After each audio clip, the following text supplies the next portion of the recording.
नमस्कार दोस्तों, स्वागत है आपका द भोजीवुड अपडेट में। दोस्तों, इस वीडियो में हम बात करेंगे शिल्पी राज के नए सॉन्ग गोदा नमक बारे में।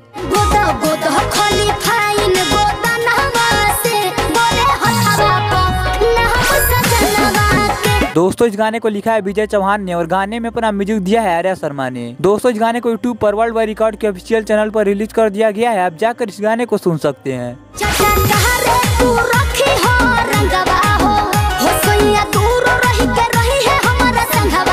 दोस्तों, बात करें इस गाने के बारे में तो आप जानते हैं कि विजय चौहान का लिखा हुआ गाना काफी साफ सुथरा होता है और उनके गाने में कोई भी अश्लील शब्द नहीं होता है और यह गाना भी कुछ ऐसा ही है।